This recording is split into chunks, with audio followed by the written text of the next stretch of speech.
al seguimiento. Y bueno, muchas veces nos preguntamos hacia dónde va a crecer la Ciudad de México. También hay quienes dicen, ya no cabemos, somos muchísimos. Es evidente que el desarrollo urbano va a seguir. Y esta noche vamos a platicar con Roberto Remes, él es urbanólogo. Roberto, gracias por estos minutos para Mega Noticias. Y una de las líneas o hacia donde se está proyectando este crecimiento, por lo menos así lo ven las autoridades, es el estado de Hidalgo. Reunión importante esta semana entre la presidenta electa Claudia Sheinbaum y los gobernadores del Estado de México, de Hidalgo y la próxima jefa de gobierno. ¿Hacia allá va este crecimiento?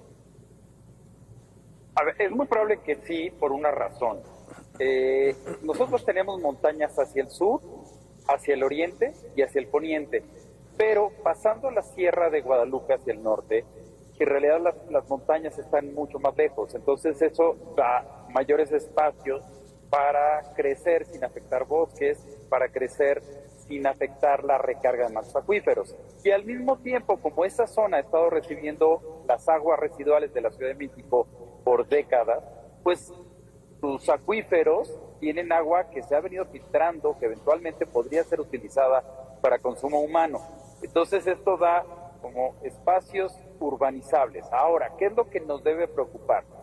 Que normalmente nosotros no hemos planeado hacia dónde crecer las ciudades y que al no planearlas, cuando se dan las grandes obras, por ejemplo, en suburbano, pues no prevemos dónde vamos a desarrollar la vivienda.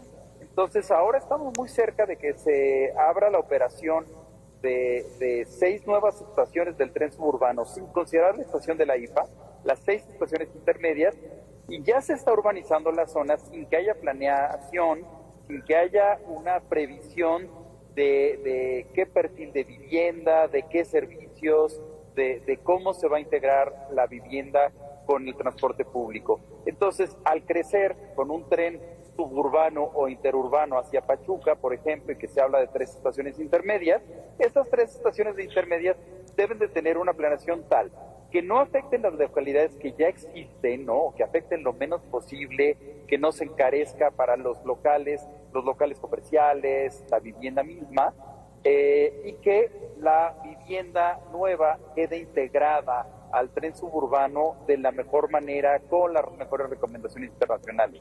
Y esto también dice que la ciudad no solo tiene que pensar en este tipo de espacios, también debe seguir pensando en el crecimiento vertical.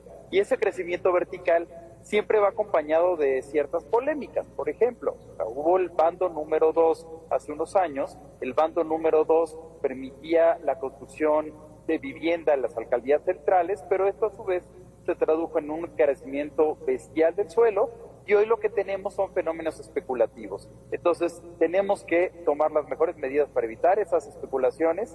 Tenemos que entender que podemos crecer verticalmente, que sí hay margen para crecer verticalmente en la Ciudad de México, en la zona conurbana del Estado de México, lo que ya está conurbado, pero que sí entendemos que si va a haber nueva infraestructura hacia Huehuetoca, hacia Querétaro, hacia Pachuca, tenemos que integrarla de la mejor manera, dado que, pues sí, eventualmente de Telles o de Pachuca a la Ciudad de México se harán 50 minutos, ¿no? Entonces eso también va a ser muy conveniente para muchos, y es posible que en estas zonas rápidamente llegue 500,000, 1,000,000 de personas, y esto tendría que hacerse de la mejor manera.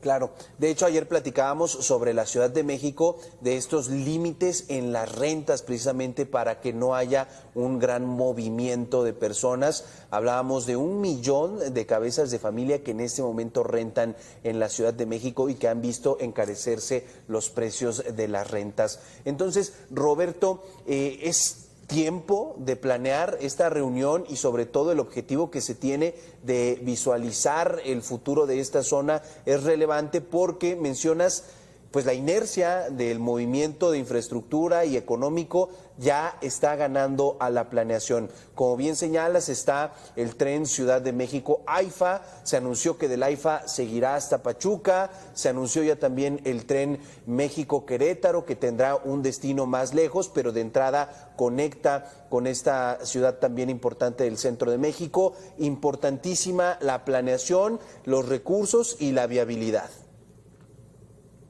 Los recursos deben llegar solos si planeamos bien las cosas. Eso hay que tenerlo muy claro. Cuando planeamos bien las cosas, hay un interés, hay un suelo, hay inversionistas. Entonces se puede hacer de tal manera en que los inversionistas ganen, pero a su vez al ganar ayuden a la prestación de servicios, a la dotación de servicios públicos, y esto a su vez que también permita acceder a un suelo relativamente económico.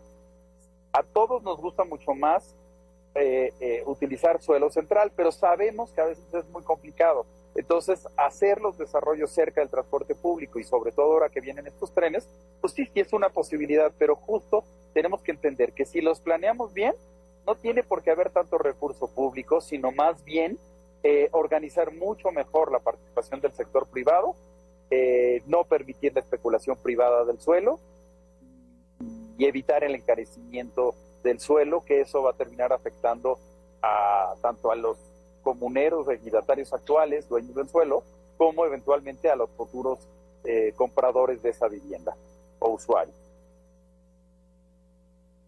Para poner un ejemplo, y quizá nos equivoquemos con esta exposición, el oriente del Valle de México tiene muchísimos problemas de movilidad, de agua, después el tema de seguridad, pero en fin, este podría ser un ejemplo de que la inercia del crecimiento le ganó a la planeación y hoy tenemos que estar resolviendo estos temas, por ejemplo, del agua o la movilidad, incluso con trolebuses elevados, con el asunto del teleférico, de otro tipo de transportes y que ahora se están solucionando, pero que en su momento no se pensaron. Bueno, de hecho, el trolebús elevado no va a solucionar gran cosa, va a ser un servicio de aproximadamente 30 kilómetros por hora. Y entonces, justamente cuando hablamos de planeación, tenemos que entender que si la gente vive a 50 kilómetros de los centros de trabajo, pues la velocidad que les tenemos que ofrecer tiene que ser superior a los 50 kilómetros por hora para que el tiempo máximo de un usuario sea de 1 hora, 1 hora y cuarto en transporte público, y que no estamos ofreciendo lo que ofrecerá el trolebús a Chalco, pues servicios de 2 horas de Chalco al centro de la ciudad. Claro. Finalmente, Roberto, esta zona, así ese triángulo, Estado de México, Hidalgo, Ciudad de México, evidentemente tiene este potencial de crecimiento y por eso se están fijando en él, o no es a corto plazo, sino a mediano y largo plazo, como veremos este crecimiento. Bueno, o sea, sin duda, una vez que uno anuncia los proyectos, empiezan a suceder cosas, y eso luego a veces es problemático. El suelo se encarece. Cuando dijeron que llegaba Tesla a Monterrey, se encareció el suelo de toda la zona metropolitana de Monterrey.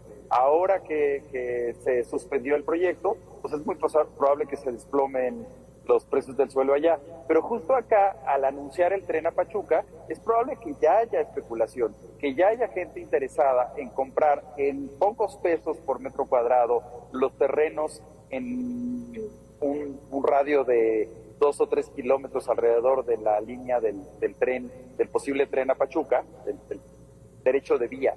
Y entonces esta especulación en realidad tiene que ser evitada con instrumentos de planeación y tendríamos que ir un paso adelante. Eso es fundamental. Y entonces